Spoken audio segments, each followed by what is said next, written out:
Bom, gente, estamos de volta. Esta é a segunda parte do vídeo e o assunto: por que levar a palavra de Deus aos que estão doentes? Por que levar a palavra de Deus aos enfermos? Eu disse 9 motivos para levar a palavra de Deus aos que estão doentes. Deixa eu revisar.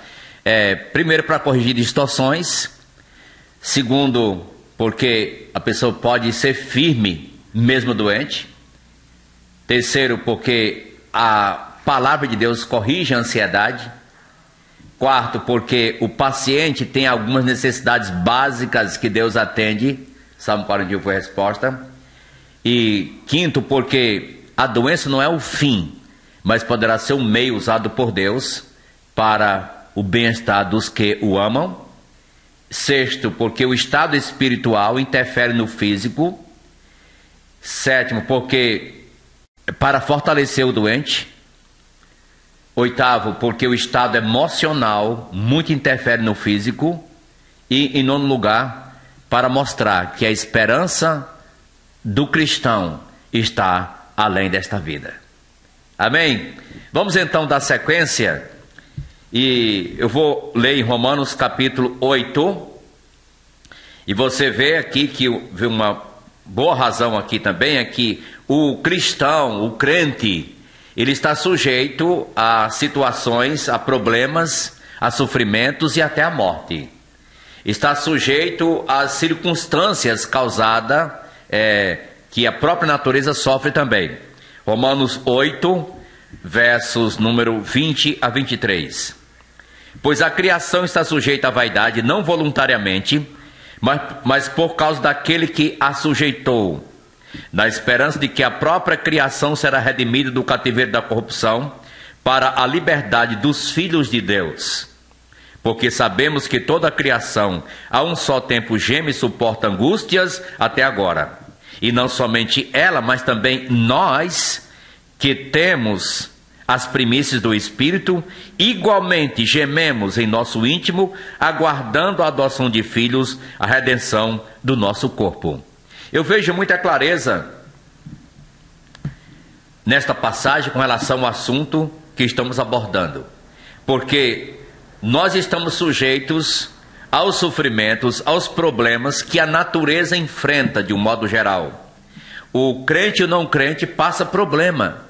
Não é por ser crente que não vai ter situações difíceis, mas a diferença é como nos portamos em tais circunstâncias e situações. E aqui está deixando bem claro.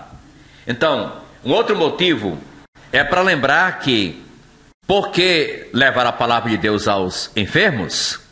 É porque enquanto nesta vida nós passamos esses problemas, conforme já lemos aqui, e enquanto passamos esses problemas, o nosso corpo está sendo humilhado e um dia isso não irá acontecer mais. Que dia é esse? Quando o Senhor Jesus Cristo voltar, o nosso corpo será transformado e será glorificado. Eu vou ler Filipenses capítulo número 3. Até porque eu uso fazer a pergunta nesta passagem quando leio, e eu farei agora para você. A pergunta é a seguinte: você está passando algum sofrimento, algum problema, alguma situação difícil? Por que você está doente? Quer que eu diga agora por quê? Eu vou dizer por que você está doente, por que você está sofrendo, porque passa alguma situação difícil na sua vida. Está escrito aqui: pois a nossa pátria está nos céus, de onde também aguardamos o Salvador, o Senhor Jesus Cristo, o qual transformará o nosso corpo de humilhação para ser igual ao corpo da sua glória, segundo a eficácia do poder que ele tem de até subordinar a si todas as coisas. Então, a pergunta que eu fiz, a resposta aqui: você está sofrendo e passando problemas porque Jesus não veio ainda. Pois quando ele voltar, ele vai transformar o nosso corpo de humilhação e sofrimento para ser igual ao seu corpo de glória. Isso não é melhor? Filipenses 3, 20 e 21. Então está uma ótima passagem para encorajar aqueles que estão passando situações dificílimas em suas vidas. Lembrando também é importante lembrar que Deus pode utilizar a medicina, os médicos, os meios naturais para uma cura de uma pessoa, para uma cura espiritual. Você se assusta com isso? Deixe-me ler contigo no Velho Testamento onde isso aconteceu. Segundo livro de Reis, capítulo número 20. Segundo livro de Reis, capítulo 20, verso 1. Naqueles dias, Ezequias, que era rei de Judá, adoeceu de uma enfermidade mortal. Veio ter com ele o profeta Isaías, filho de Amós. Ezequias era o rei, ele adoeceu mortalmente. O profeta foi lá encontrar com ele. E veja só, verso 5. Deus fala para Isaías, volta e diz a Ezequias, porque Ezequias doente, mas ele se compenetrou de sua situação, ele orou, ele até chorou.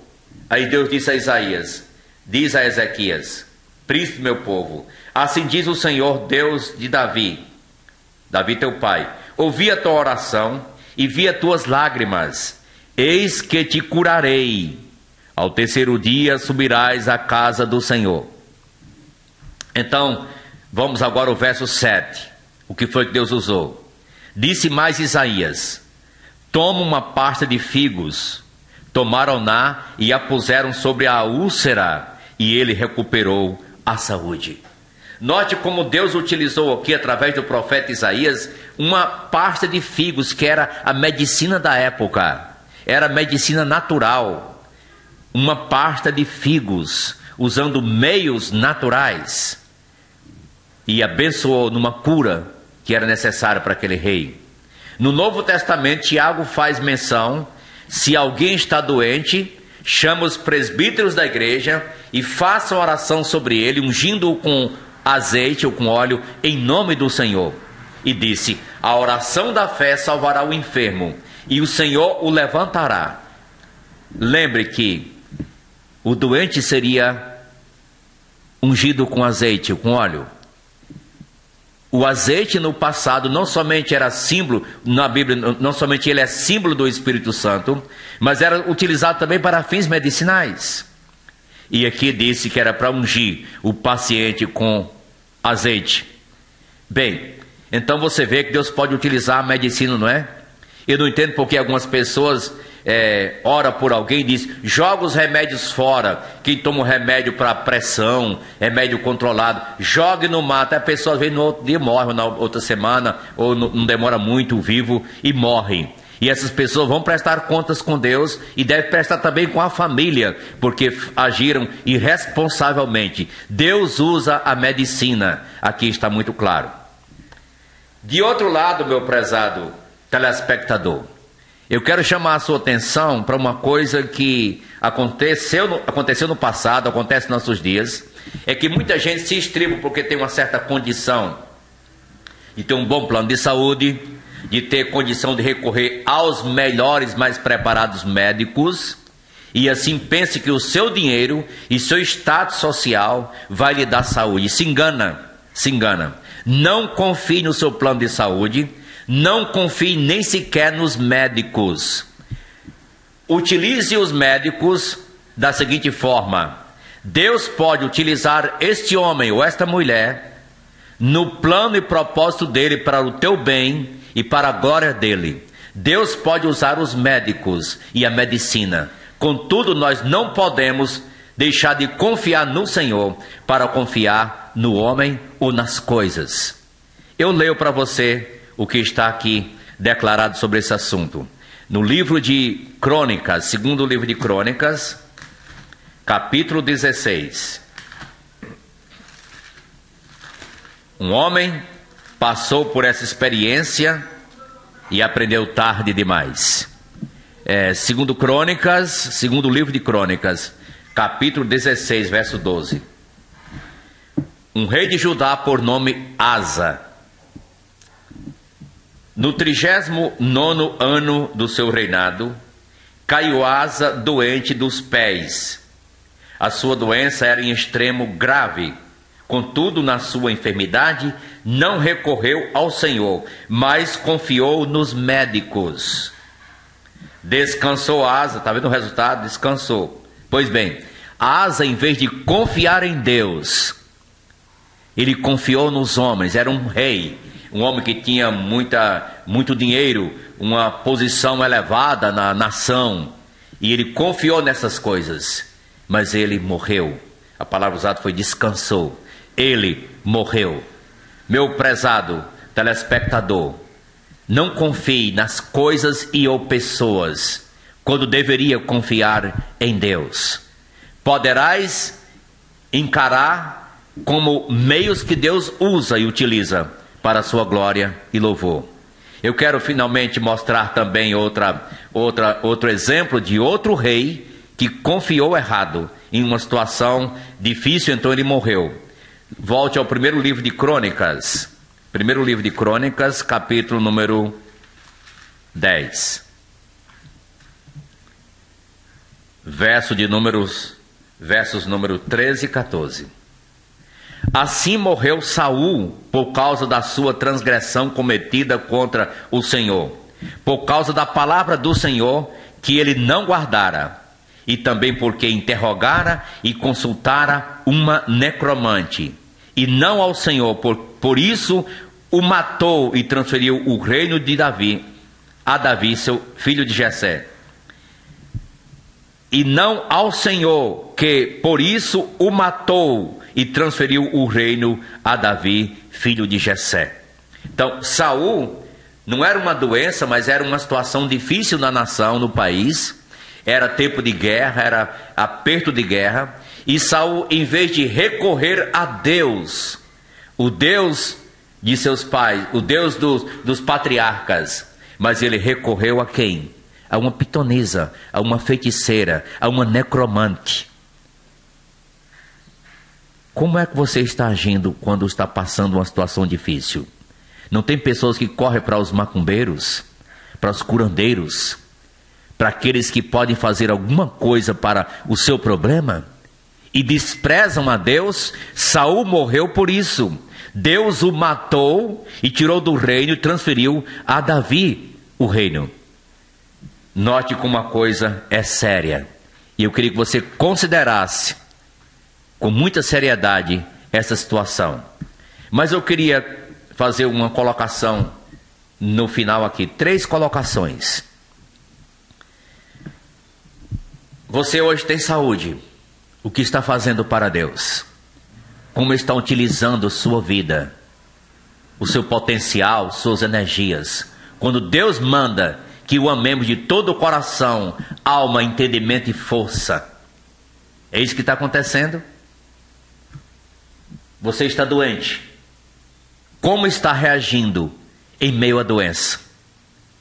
Estás encarando esse problema, esse sofrimento, como um meio que Deus até usará para o teu próprio bem ou para o bem de outra pessoa, isto é, dos que amam a Deus? Bem, eu queria que você pensasse também uma coisa. E eu repito até a pergunta que eu fiz no vídeo anterior.